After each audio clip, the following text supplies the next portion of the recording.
In the silent expanse of the desert, a woman's life is forever changed when 10 riders return with the remains of her long-lost brother. Bound by grief, honor, and unexpected alliances, this Western tale explores courage, loyalty, and the haunting power of the past. Watch as destiny unfolds. Subscribe, and like for more epic Western stories. The land had never been quiet to her. Even in the silence, when no wind carried dust and no bird dared cross the scorched sky, Eliza could hear the whispers. They clung to the jagged cliffs, curled in the crevices of stone, and trembled in the soil beneath her boots. She was a woman who lived with little more than a bow and the old prayer her mother had taught her when she was still a girl, when there was still hope that the world could be kind. But that hope had been buried the day her brother rode into the desert and never returned. His absence lived like a ghost in her cabin, haunting the empty chair by the fire, the faint echo of his laughter that sometimes returned to her in dreams. Every evening, as the sun bled into the horizon, she lit a small candle in her window. It was a habit no one but she would notice, a fragile flame against the endless wilderness, as if her brother might one day see it and find his way home. For 13 years the candle burned. For 13 years the bow rested by her side, strung though rarely drawn, a companion of silence and memory. And then one evening, when the candle's flame flickered against a rising wind, the desert began to shift. 10 riders appeared on the horizon, shadows against the dying light, their horses kicking dust into the sky. They rode in silence, their shapes dark and solemn, until they stopped before her cabin door. One dismounted, carrying something wrapped in tattered cloth. It was then Eliza understood. Her prayers had not been answered, but delivered in a way she had feared all along. The bundle carried the weight of her brother's bones. What do you think they will say when they place the bones at her feet? Share your thoughts in the comments. The next morning broke with a silence that felt too heavy to be natural, as though the desert itself held its breath. She sat by the fire pit she had built the night before, her bow across her knees, the prayer she had whispered into the ashes still lingering in her throat. Every morning began the same way. Her voice lifted into the dry wind, speaking words to a brother who could not answer. She had buried him with her own hands years ago, or at least she thought she had.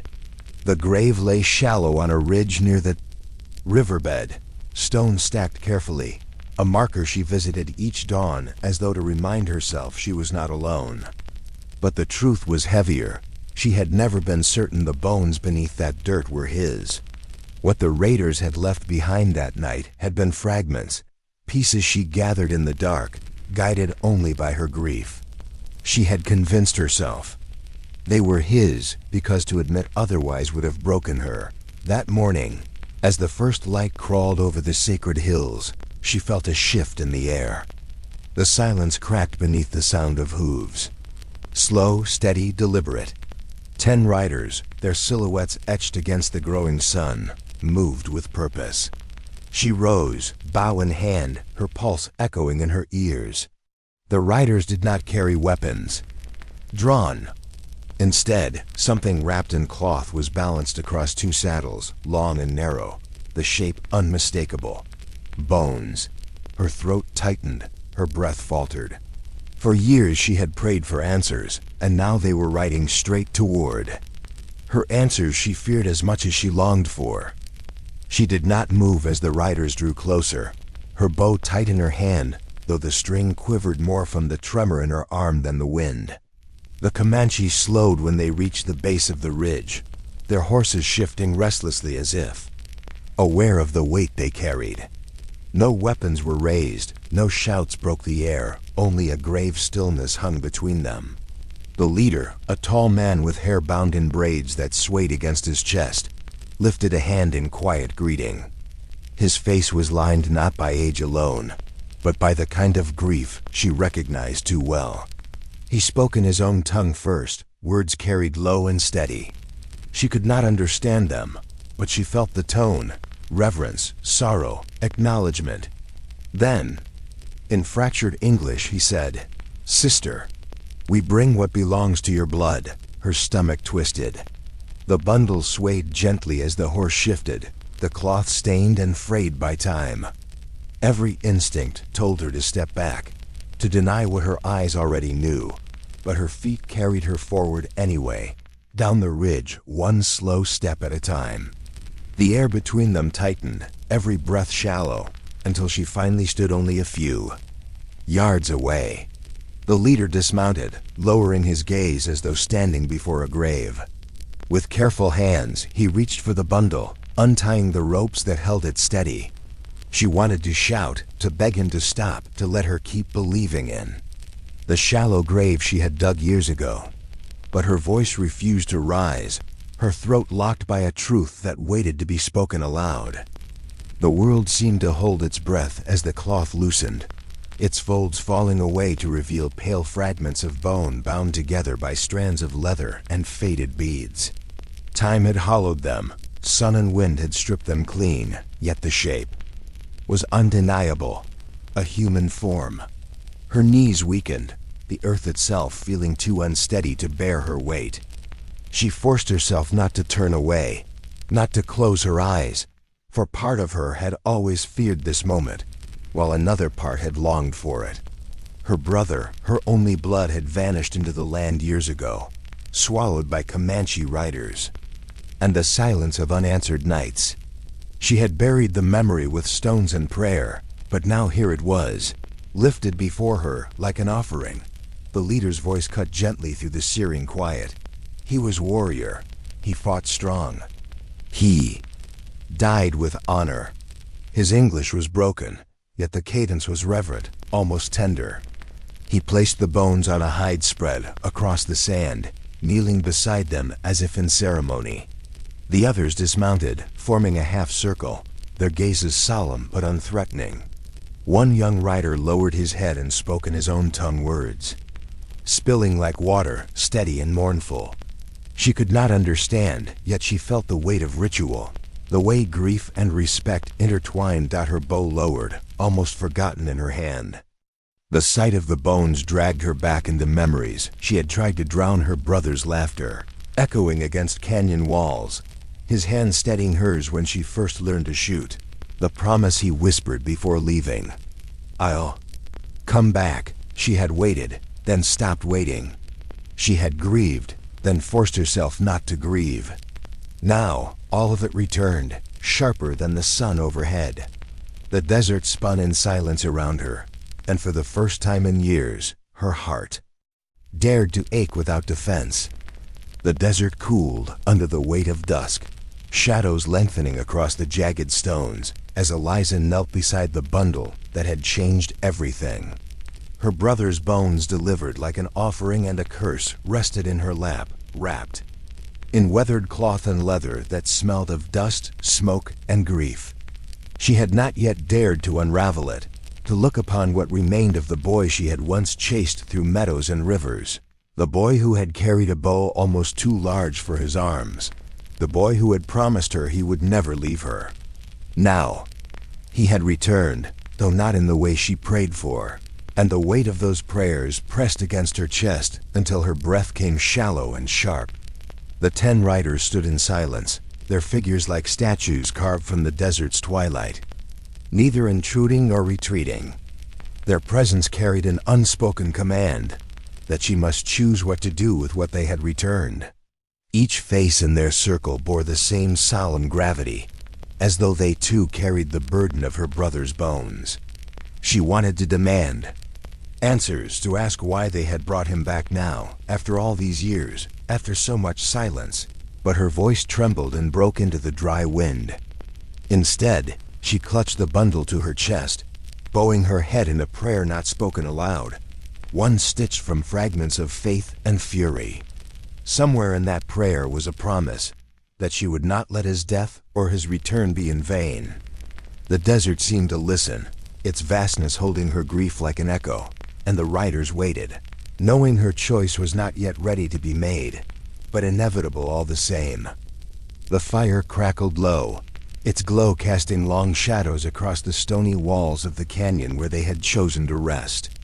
The riders sat in a half-circle, their faces painted with flame and shadow, speaking little, their silence more binding than any words could be. Eliza sat apart from them, the bundle still in her lap, her fingers tracing the rough edges of the cloth that bound her brother's remains. She had not yet opened it, though the temptation burned in her like the fire at her back.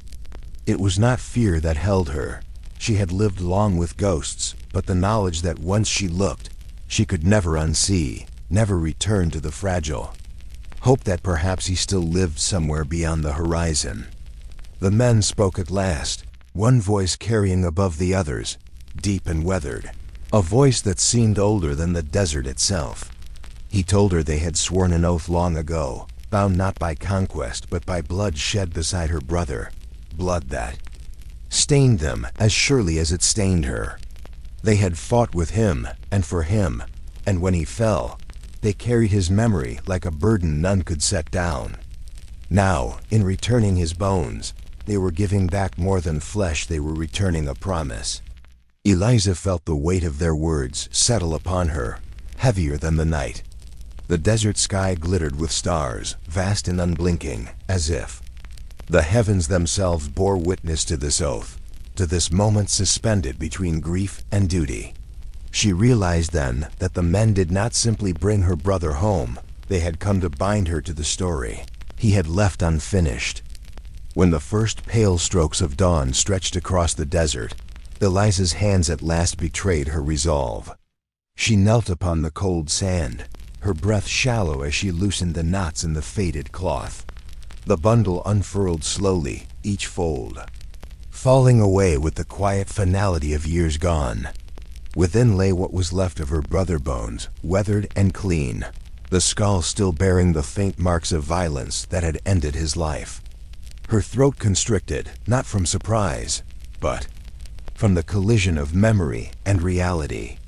She remembered his laughter, bright and reckless, echoing through the cottonwoods by the creek, and she remembered the silence that had followed when he rode away to a war that was never hers. The men stood back, their horses restless, yet none dared to break the sanctity of the moment.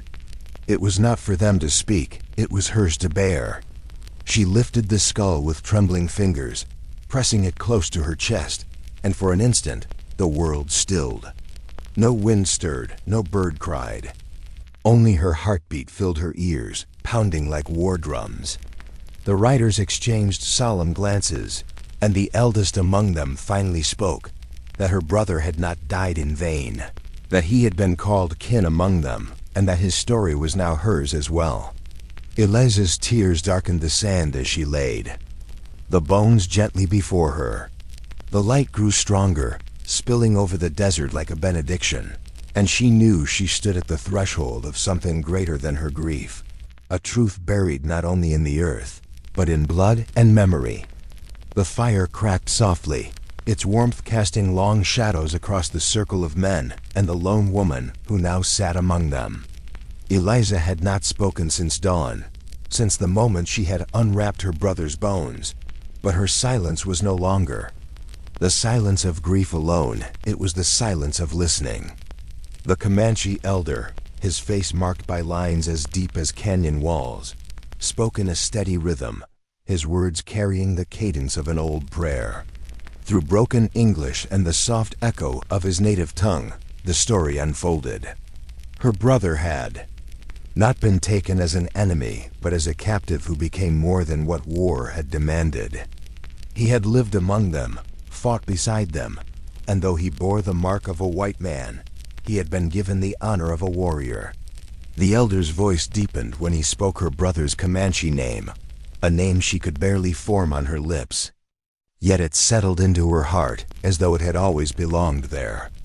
Around her, the other men nodded with solemnity, their silence carrying weight, each glance an unspoken acknowledgement that she too was part of this tale now. Eliza stared into the fire, her hands resting on her knees, her face etched with the struggle of reconciling two truths, the boy she had grown up within the quiet shade of a cabin's porch, and the man who had become a brother to these riders. Her grief bent beneath the weight of revelation, reshaping into something more intricate, more enduring. She was no longer merely the sister of a lost man, she was the keeper of two legacies, one written in blood, the other in firelight and stars. And as the night deepened, she realized that the story was not ending with the bones. It was beginning with her. The desert was alive with whispers that night, though no voice spoke. The wind swept across the sand dunes, carrying the scent of sagebrush and the dry earth beneath her boots. Eliza stood tall, the bundle of her brother's bones cradled in her arms, feeling the weight of years and memories that had no place in the quiet of the wilderness. The riders remained around her, a solemn presence, their horses shifting in the moonlight, eyes reflecting the stars above. Each man held himself with a discipline born from the land and a history steeped in survival. The elder approached, his steps measured and deliberate, and placed a hand lightly on her shoulder. In that gesture, she felt the bridging of two worlds, life she had known and the life he had lived among them. Silence stretched between them, but it was not emptiness. It was acknowledgement, understanding, and respect. She looked out across the vast desert, tracing the horizon where the earth met the sky, and understood that this moment, though defined by loss, also carried profound connection.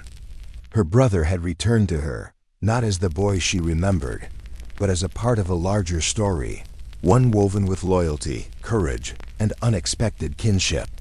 The wind tugged at her hair, carrying with it the echoes of her brother's laughter, the songs of the riders, and the promise of a dawn that would bring new beginnings.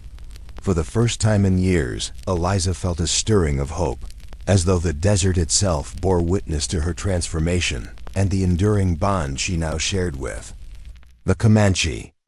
As the first rays of dawn stretched across the desert horizon, Eliza felt the weight she had carried for years finally begin to shift. The bundle in her arms, her brother's remains, seemed to hum with the quiet power of memory and history. A tangible connection between the life she had known and the legacy he had left behind. The 10 riders stood silently behind her, their figures framed against the vast expanse of sand and rock, each one a sentinel of honor and a witness to this final moment of reunion. The wind whispered through the canyons, stirring dust and carrying faint echoes of laughter, the clash of battles long past, and the songs of those who had come before. She turned to the men, offering a nod of gratitude that spoke more than words ever could, recognizing the sacrifices they had made to ensure her brother's story reached its rightful place. The desert seemed to hold its breath, as if even the land itself acknowledged the significance of the moment. Eliza lowered the bundle gently to the ground, pressing her hands to the sand as a silent prayer. The sun crested fully, flooding the scene with golden light, illuminating the resilience, love, and enduring spirit that had guided her through the loneliest winters and the darkest nights. She realized that this was not an ending but a beginning, a bridge between past and future, grief and hope, silence and the promise of stories yet to unfold. Standing tall, she embraced the morning, ready to carry forward the legacy of those she loved, their lives intertwined with hers, forever etched into the vast, unending desert.